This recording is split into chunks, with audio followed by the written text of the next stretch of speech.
Tudor England, 16th century England, part of Tudor Stuart England. We talked about that last time. The first king is Henry VII, came out on top after the Wars of Roses, married. Henry VIII was their son, and that, of course, united the family of Lancaster and the family of York.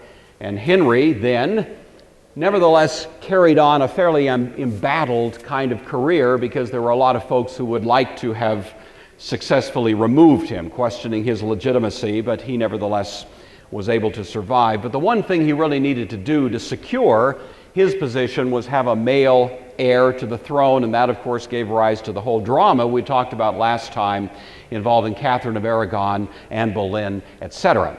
Well, anyway, the third of these Tudor rulers was the son of Henry VIII, who was Edward VI. Edward VI was a fairly youthful king, not quite that youthful, but that was a little portrait of him when he was about 2 or 3 years old. He was, as you know, the son to Henry and Jane Seymour. Jane was Henry's third wife. She was the only one to successfully give him a son, and for that he was very grateful. He wound up being buried by Jane Seymour. I think that was the one that he sort of esteemed as his favorite wife, if you want to put it that way. But in any event, she died shortly after the birth of Edward of complications from childbirth, and so that was a fairly brief marriage, but it did produce this young boy. Edward was educated by those who were very sympathetic to the Continental Reformation, and so from his earliest years, he had that more or less inculcated into his thinking. So as a young boy, 4, 5, 6 years old, and so on, the chief architect of his education was a guy named Thomas Cranmer. You probably know Thomas Cranmer had been the Archbishop of Canterbury under Henry VIII and continued to be so during this successive era. And he was, of course, the main tutor to the young Edward and spent a lot of time with him and otherwise arranged for the curriculum that was the educational basis for Edward. And of course, Thomas Cranmer, while he had to be quite politic in his status as Archbishop of Canterbury, he was much more reformed in his outlook than was Henry. And so he had this tightrope he had to walk. He wanted to lead England as much as he could without imperiling his own position in the direction of the Reformation. But Henry, of course, though he broke with the Pope, never broke with Catholic thought. He was a Catholic to the day of his death. His theology was Catholic. He just didn't want to have the Pope as the head of the church. So it was a ticklish situation.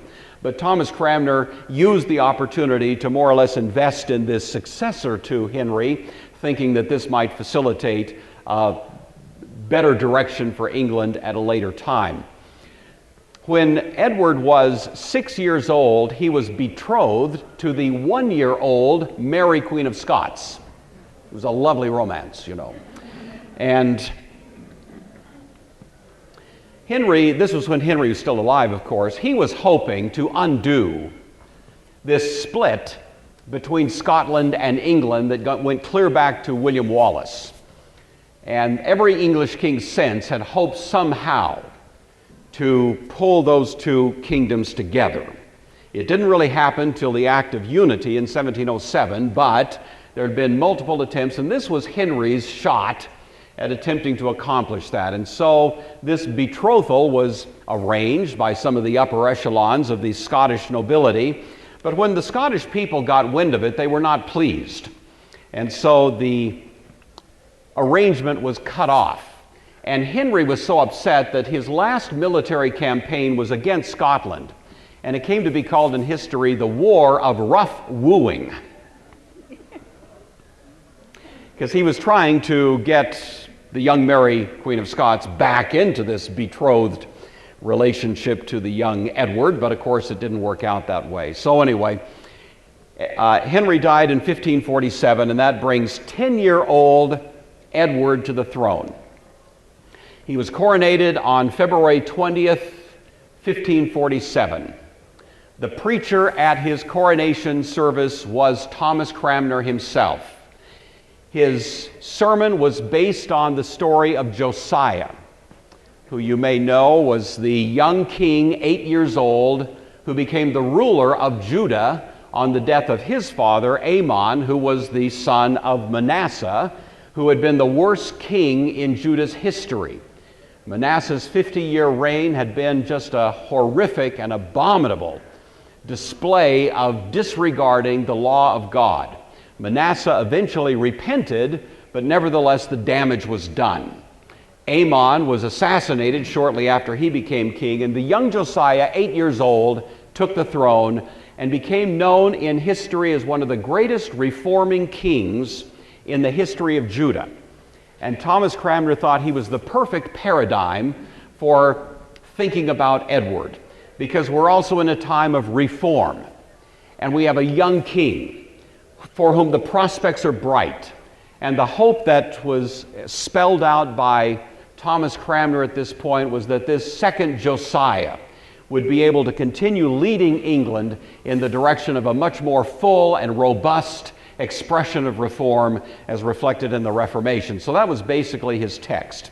In it, he warned quite explicitly and overtly against England drifting back toward Rome. And from his sermon text, he warned of the tyranny of the bishops of Rome, which should be banished from your subjects and the images removed. Thomas Cranmer never felt that Henry VIII went far enough. He was way too Catholic. He kept all the trappings of Catholicism. The only thing that really changed was that Henry became, in a sense, the new pope, you see. Well, Thomas Cranmer wanted a much more Reformation-style church in England, and so he was hoping that this moment now, this regime change, would open the door to that kind of development. During the early youth of Edward, the Lord Protector in England was a guy named Edward Seymour, who was the brother of Jane Seymour and the uncle of Edward VI. He was also strongly devoted to the Reformation, and so he, along with certain others of the inner circle of the king, were doing everything they could to orchestrate an ongoing move in the direction of the Reformation as we'd find it in Germany or in Switzerland. Edward Seymour himself had an interesting career, just about a minute on him, but he was actually engaged in that war of rough wooing up in Scotland before Henry's death.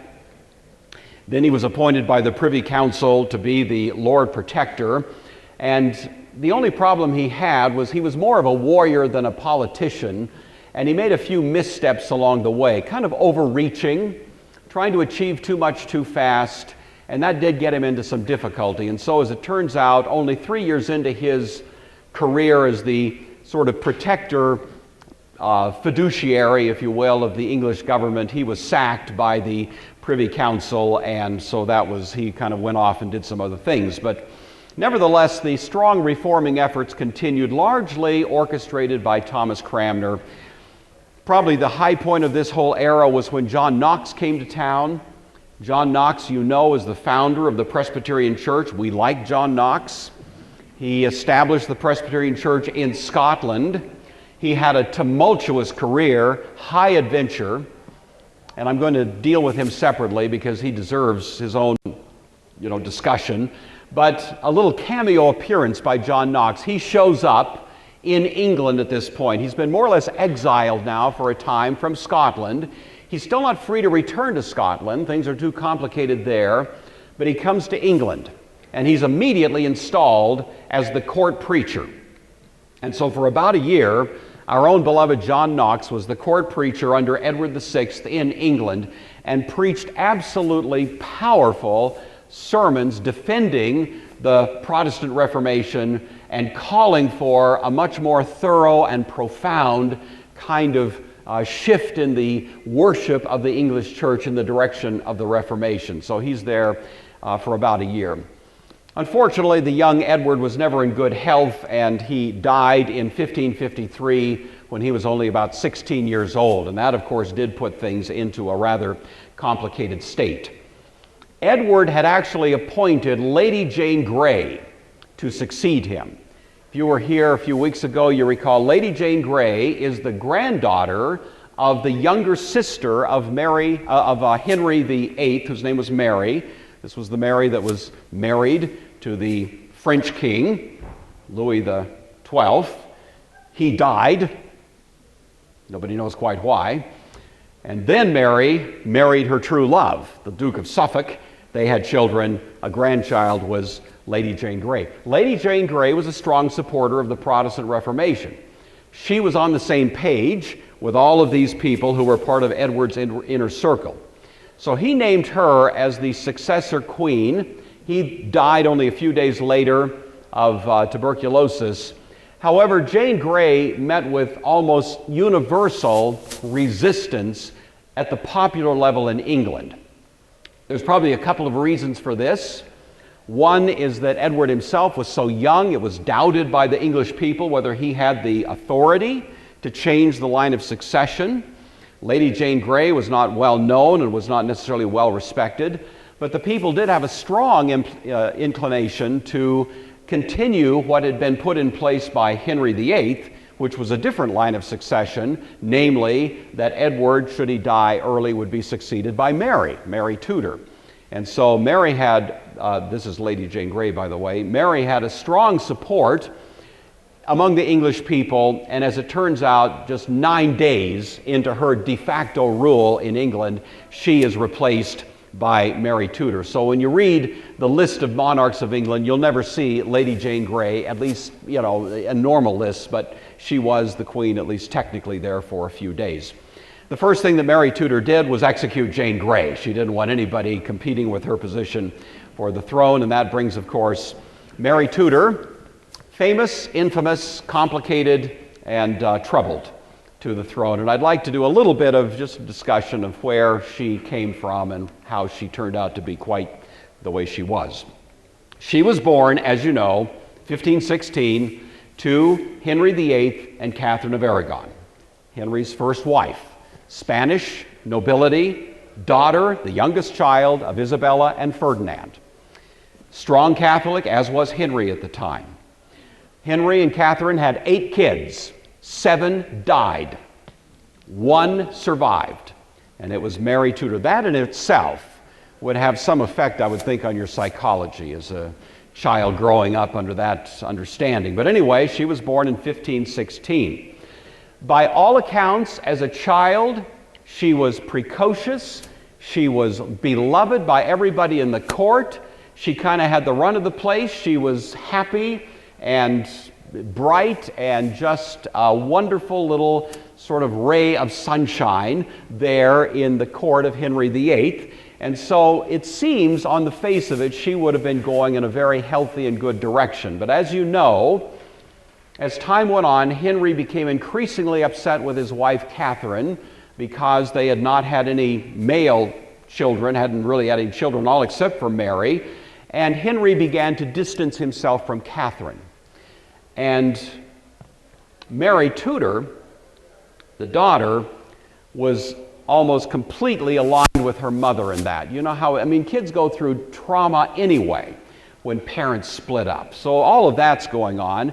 And then you add all of the politics on top of it, and it just became a very dark moment for a very young girl. This is when she's just in her early teens.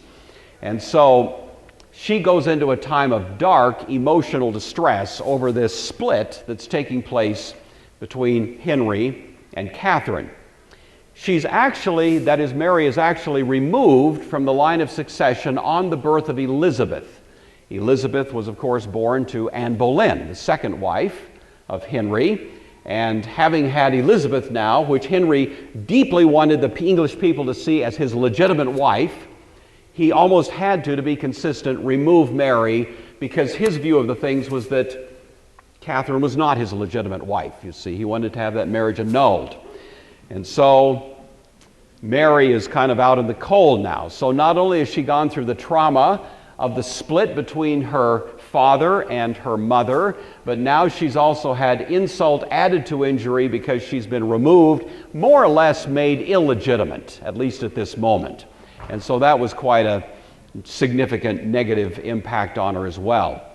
To make matters worse, in 1536, after the Act of Supremacy, in which the Parliament had declared the true head of the English Church is Henry, is the king, not the Pope. Henry bullied everybody in the upper echelons of English society to sign basically a document in which they declared under oath that they recognized Henry as the true head of the church.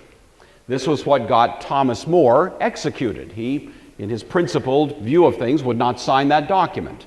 And his refusal to sign a piece of paper got him beheaded, you see. His family signed, everybody else signed. A lot of people didn't like it. Most people held their nose and signed, you know, that kind of thing. But nevertheless, they signed it. Mary Tudor signed it. She was aware that if she didn't sign it, it was at least possible that Henry would order her execution. Henry was that kind of person. And so even though she was his own daughter, she nevertheless saw the prospects, the peril, if she refused. So she indeed did sign this document in 1536. But you can imagine that simply more fully embittered her toward her father and toward the whole circumstance there in England. There was some reconciliation of the family dynamics with the very positive and impressive participation of Catherine Parr, who was the last wife of Henry, and she was quite a mediator. She was in the Reformation tradition as well, but she wanted to see this family put back together. And she was quite astute in being able to build some bridges so that by the time Henry died, there had been some degree of reconciliation between Mary and Elizabeth and Henry and Edward, and Henry died more or less with the family looking fairly intact. But then things became complicated again, because under Edward, you have now Mary Tudor, who is deeply devoted to the Catholic view of things. She's loyal to her mother, a Catholic. She despises, Anne Boleyn and everything associated with her, and she's very uncomfortable with Elizabeth, and she doesn't like Edward very much. And so when the two of them were in the same room, which often happened, it was quite a chilly atmosphere. There was a very awkward, strained relationship between these two, and they certainly didn't have any kind of close bond between them. Edward, as I said, named Lady Jane Grey as his successor, and he removed both Mary and Elizabeth from the line of succession. So that did drive a nail into their relationship toward the end. And on the death of Edward, as I say, there was strong support for Mary rather than Jane Grey, and that brings then Mary Tudor to the throne in 1553. So Mary Tudor now assumes the rule. The first thing she does is execute Jane Grey. The second thing she does is marry. There was almost a tacit assumption that a female could not run a country at this time. They had not yet experienced Elizabeth, and that changed their view of everything, you know. 50 years, one of the most brilliant and successful monarchs in English history said to them, "Oh, a woman can run the country, and quite well, thank you very much." But until this time, that was not even on the radar. People believed that if you had a solo queen ruling, the first thing she needed to do was marry. And of course, there were a lot of very suitable candidates, upper nobility in England and others who would have been proper choices, but Mary finally decided to marry someone who was almost universally not liked by the English people, and that was Philip II, who was the King of Spain. Philip II was the son of Charles V, who was the Holy Roman Emperor. He was the guy that presided at the Diet of Worms when Martin Luther gave his Here I Stand speech. Strong Catholic himself. Philip II, strong Catholic. King of Spain, strong Catholic country. And the English people, who had no great affection for the Catholic Church, viewed this as just once again forming this alliance between England and the whole Catholic world. And so for that reason and some others, this was not necessarily viewed as a positive thing. Mary Tudor wanted in the worst way to become pregnant. Philip came, they had the marriage ceremony there in England, and by all accounts, she became pregnant almost immediately. And everybody was rejoicing in this, but it was one of those situations, a kind of psychological anomaly, where Mary wanted to be pregnant so much that she sort of induced the symptoms, you know? I think that's documented as taking place sometimes. And so what turned out to be a great moment of joy for Mary turned into a huge embarrassment, because this pregnancy she supposedly had turned out to be a false pregnancy. Philip went home. So after being there for only about a year or so, he went home to Spain, never came back.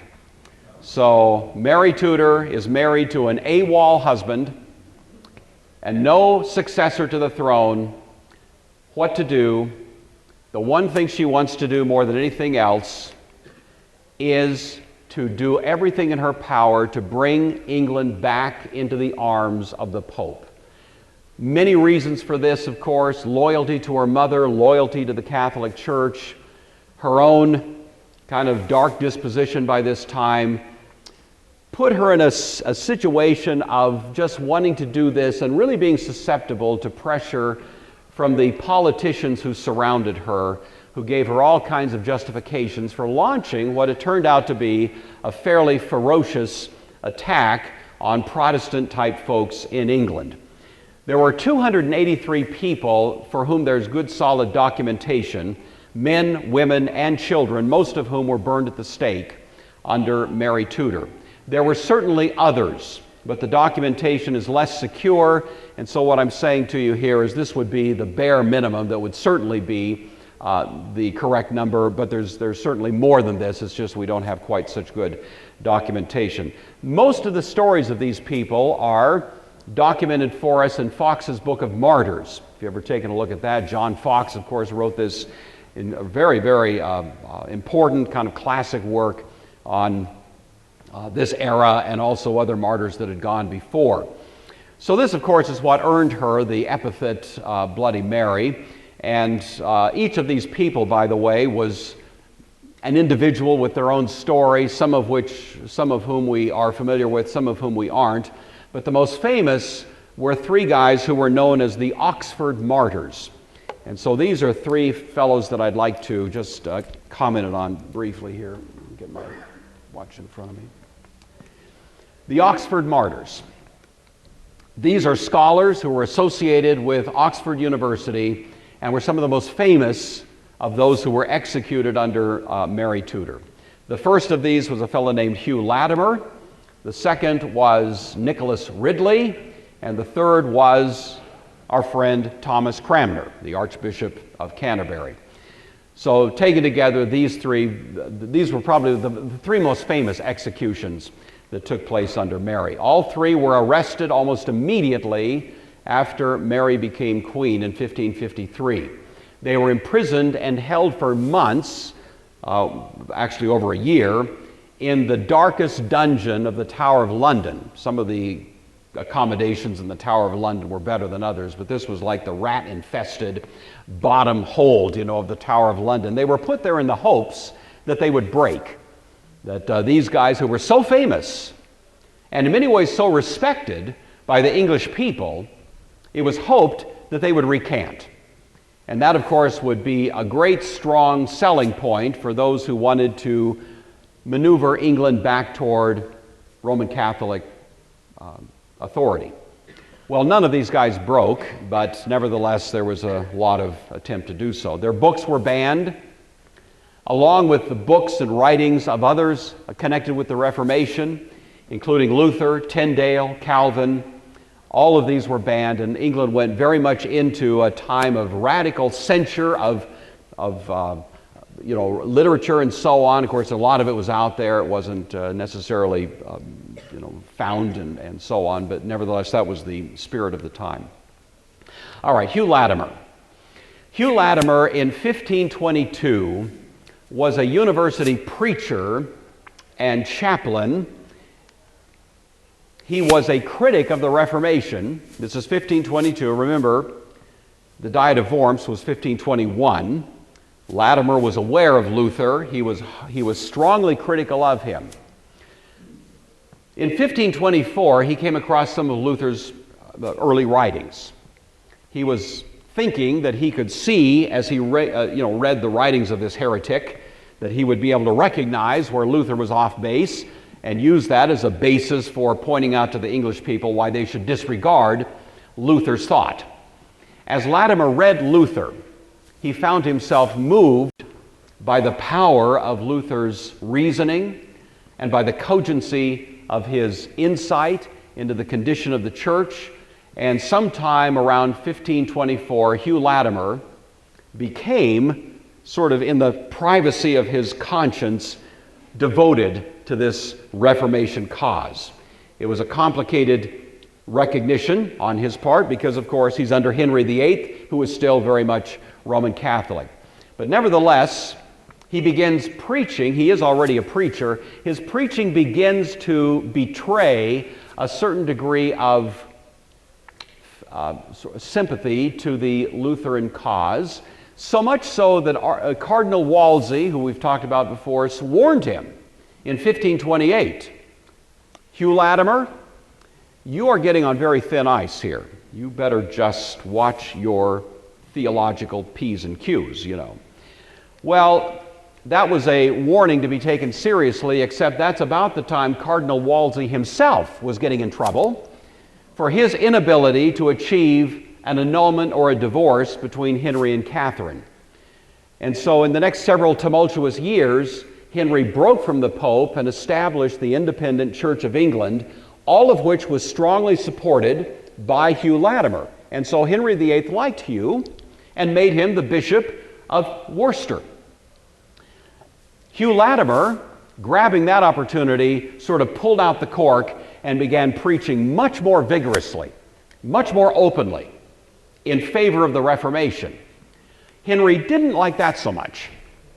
And so, even though Hugh Latimer became England's most famous and most powerful preacher, period, and was very overtly committed to the Reformation, in 1539, Henry threw him into the Tower of London. He'd gone too far. Not into the dungeon now, but, you know, the Tower of London is a prison. And he was there for the next 7 years. He was the most famous prisoner in England. And Henry kept him there for 7 years. But when Edward came to the throne, under the influence of Edward Seymour and others, he was released and he became the court preacher. This is before John Knox. So the first court preacher was Hugh Latimer. He once again was the most famous preacher in England, and of course now he had also stood the pressures of being there in the Tower of London, being a prisoner. He was a hero among the English people, and especially those who were inclined toward the Reformation. So he's the court preacher there until 1550. He does some other things, but in 3 years later, when Mary came to the throne, he once again is thrown into prison, into the dungeon. About 2 years later, the time for their trial comes, and this is trial transcript. The prosecutor said to Latimer, "Master Latimer, for God's love, consider your position. You've had the office of bishop. You are a learned man. Consider that if you die now, you die without grace. For outside the Church of Rome, there can be no salvation." Official Catholic dogma. They've loosened that up since then, but that would be the view at the time. Latimer responded, quote, "I know perfectly by God's word that the true church is in all the world, but its foundation is not in Rome only, as you say. The true church is ruled by the Scriptures." That's just a little snippet of the transcript there. The sentence was handed down later, and Hugh Latimer, on hearing the sentence that he was to be burned at the stake soon, within the next week or two, made this statement, quote, "I thank God most heartily that he hath prolonged my life to this end, that I may in this case glorify God by that kind of death." So Latimer, rather heroic right to the end. Close associate of his was named Nicholas Ridley. Nicholas Ridley was a Roman Catholic priest. He was educated, trained in very good schools in France. He was the senior proctor at Cambridge in 1534 during the period that Parliament was winding its way through separation from Rome and all of the property issues and other matters that came before them. And at this time, Ridley was supporting the king's desire to break from the Pope, and he opposed papal political authority in England. So in all of those ways, politically, he was on the team that Henry endorsed. Henry was appreciative enough of Ridley's participation that he was appointed one of the king's chaplains, one of King Henry's chaplains in 1541. So he had also been a very high-ranking churchman. He supported Lady Jane Grey. That really was what got him into trouble. That was kind of the triggering problem that got him arrested by Mary when she became the queen, and he was held in the same dungeon under the same horrific circumstances, put under the same pressure to recant his views, and again he was stalwart and refused to do so. At his trial, he stood with Latimer, and the two of them were condemned to be burned at the stake, and they were such close associates that the sentence was that they would be burned together at the same stake, tied back to the same stake and burned together in public view. And so that took place in October of 1555, October 16th. Those who were there took down their comments to each other, which were said loud enough for anyone to hear. Ridley said the following words: "Be of good heart, brother, for God will either ease the pain of the flames or else strengthen us to endure it." Latimer said, "God is faithful. He will not let us be tempted beyond what we can bear." There was a sermon. They would always preach a sermon at these, you see. And so a sermon was preached condemning these two men, giving them one final opportunity to repent of their heretical ways. And at the end of the sermon, Ridley said, quote, "O Heavenly Father, I give you most hearty thanks, for you have called me to be faithful unto death. Lord God, have mercy upon the realm of England and save her from all her enemies." And then the most famous quote from this entire incident came from Latimer as the last words. Latimer said to Ridley, "Be of good cheer, Master Ridley, and play the man. We shall this day, by God's grace, light such a candle in England as I trust will never be put out." And the fire was lit, and those two men went to meet their Savior. The third of these characters has a somewhat different and more complicated story, and this is Thomas Cranmer. He had been, of course, the Archbishop of Canterbury. He had an interesting career. He had been a very early critic of Luther, as most of these folks had. He admired Desiderius Erasmus, who was the great Renaissance scholar who gave us the reconstituted Greek manuscript that Luther appreciated so much. So Luther admired Erasmus, though they differed on theological matters. Cranmer himself, early on, liked Erasmus, but was critical of Luther. But as the history went on in England, he participated in the attempts Henry was going through to annul his marriage. And in the process of reading the Continental Reformers, especially Luther, he became increasingly moved by them, so that by the time we get to the later part of Henry's reign, he had become very much a follower of the Reformation, but he did it, as I say, in a very politic kind of way. He was in a complicated situation politically because he was the Archbishop of Canterbury and was supposed to be supportive of Henry, and yet he didn't like Henry's theology much, and he was nevertheless not prepared to just be quite as overt about that as he maybe could have been. And so all of this put him in a somewhat ticklish situation. In any event, Henry appointed him the Archbishop of Canterbury in 1532. He walked this kind of delicate balance throughout Henry's reign. In 1538, he was the one who oversaw placing the Tyndale Bible in all the English churches. Remember, we talked about that. Tyndale was executed, burned at the stake himself in 1536. His final words were, "Lord, open the eyes of the King of England." And 2 years later, Henry VIII authorized the distribution of Tyndale's Bible, and Our friend Thomas Cranmer was the one who more or less orchestrated the process by which that took place. Thomas Cranmer always loved Henry VIII. In spite of his deficiencies here and there, they do seem to have had a close friendship, and Thomas Cranmer always was supportive of him, and he deeply mourned Henry's death. And on the day of Henry's death, he began growing a beard that he never shaved. And so, shortly before his death, this is what he looked like. And all of it was a constant reminder of how much he missed Henry VIII.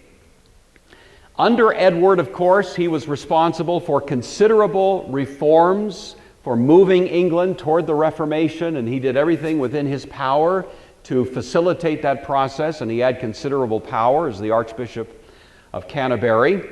But of course, when Mary became the queen, he knew immediately that the jig was up. He knew that at this point everything was going to be different. And so Cranmer was also sent to the same dungeon, same Tower of London, and put in the same kind of horrific circumstances of torture and deprivation, of cold, of hunger, of the horrific, the rat-infested kind of dungeon, just an awful situation. And again, the hope was that all three of these men, or at least one of them, would recant.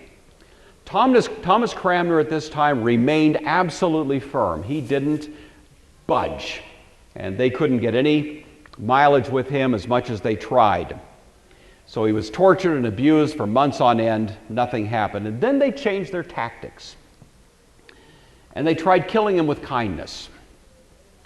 And right in the middle of this, they all of a sudden took him out of the dungeon, and they put him into very nice accommodations, very much like what he had enjoyed as the Archbishop of Canterbury. They fed him very good food. They gave him all of the comforts that a man might experience if he were high nobility in England. And then they began to talk to him in a much more cordial fashion. Thomas, think about your career. Think about how much people respect you.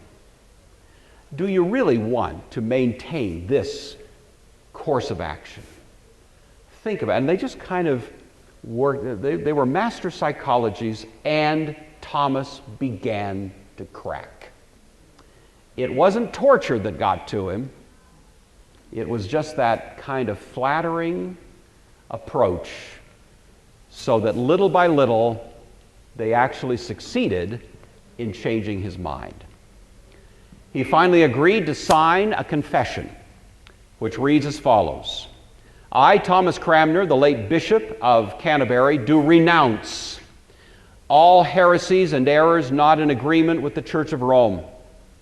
I acknowledge the Pope as the supreme head of the Church, whom all must obey. I believe in the 7 sacraments, purgatory, and prayers to the saints. I am sorry that I ever thought otherwise and led others away from the Church of Rome. That confession was published throughout England. The forces that were supporting, of course, the Catholic Church and the Catholic cause used that to great effect to say, look, here's the great Thomas Cranmer, who's finally recognized the error of his ways, recognized how he was deluded by this heretical Reformation movement. And many people were deeply, deeply affected by what Thomas Cranmer had done. Thomas Cranmer was given the impression very distinctly, in fact, I think he was given virtually the promise, that if he signed this document, that he would be exempted from death by burning or any other kind of execution, would just kind of live out a comfortable exile. But Mary, having heard of his recantation, nevertheless insisted that he be burned at the stake just as the others had been. And so even though Thomas Cranmer had caved, it didn't make any difference as far as his ultimate outcome was concerned.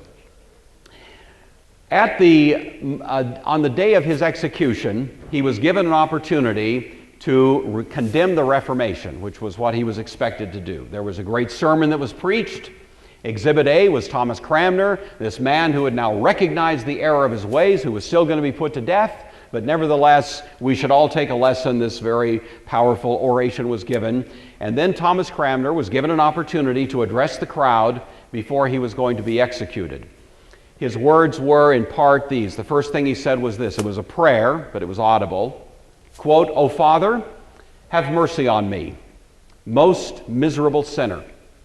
I have offended against both heaven and earth more than I can say. Have mercy upon me, O Lord, for your mercy is great." Then he turned to the audience, the people that were there, and he said, "I desire to speak a few words before I die, by which God might be glorified and you might be instructed in the faith." He began by giving some general instructions that they should love each other, that they should be kind to the poor, and such instructions. And then he got to the heart of the matter and he said, quote, "And now I come to the great thing which troubles my conscience more than anything I ever did in my whole life. I now renounce the things written with my hand against the truth in my heart. I feared death. I wrote the recantation to save my life. And because my hand has offended, writing against my heart, therefore my hand shall be punished first. For when I come to the fire, it shall be burned first. And as for the Pope, I refuse him as Christ's enemy with all his false doctrines." So, interesting development. Thomas Cranmer, who had folded earlier, now comes back to this strong reaffirmation of his former conviction. In his execution, indeed, that's exactly what happened. At his insistence, he held his arm in the flame until it was fully incinerated before the rest of his body was burned. Cranmer was executed at the same spot where Ridley and Latimer had been executed. Mary Tudor died 2 years later. And so her reign was short, ferocious. As I've indicated to you before, this is really the true beginning of Puritanism in England, because many English Protestants fled England at that time and wound up in Geneva under the influence of John Calvin and others. And when they came back under Elizabeth, they began to build that movement that we call the Puritan movement, which we'll look at, of course, separately. Just to remind you of this text now from Revelation. How many people do you think during this era read this letter and saw their own experience in it? To the angel of the church in Smyrna, these are the words of him who is the first and the last, who died and came to life again. I don't know that any of us in this room are ever going to face martyrdom, but it is absolutely not out of the question. I hope you know that. There are Christian people in the world today, as I am speaking, who are dying for their faith while we are comfortably here. I'm not saying this to make us feel guilty. It just is something we need to know.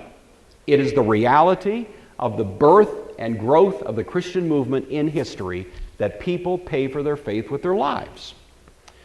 We can be deeply, deeply grateful to God that we have this wonderful place where we can worship without any distinct fear of persecution of any form, let alone the kind of things that these folks face. But it is good for us to think about it from time to time. And when we do, we should remember the words of the one who is the first and the last, the Alpha and the Omega, the beginning and the end, who died and came to life again, and is the great guarantor of our coming to life again, even if we die. I know your afflictions. I know your poverty, but you are rich. There is an unseen wealth that people even plunged into the most radical forms of persecution and poverty know of. An unseen, genuine wealth that exceeds any of the tinsel that this world may offer. I know the slander of those who say they are Jews. I think the people living under Mary would have said, I know the slander of those who say they are Christians, but are not. They're a synagogue, a church of Satan. That's the way they view it. Do not be afraid of what you are about to suffer. I tell you, the devil will put some of you in the dungeon. You will suffer persecution for 10 days. The point of that 10 days is it's going to be fierce but limited. A limited time, and indeed it was, really, under Mary. Be faithful even to the point of death. I will give you the crown of life. He who has an ear, let him hear what the Spirit says to the churches. He who overcomes will not be hurt at all by the second death. In Revelation, that expression, the second death, is simply another way of referring to eternal death, the death that never ends.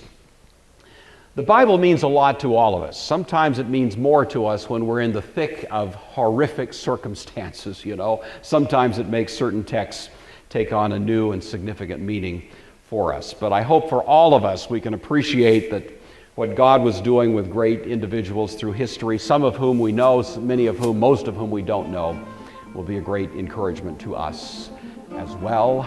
Amen. Amen.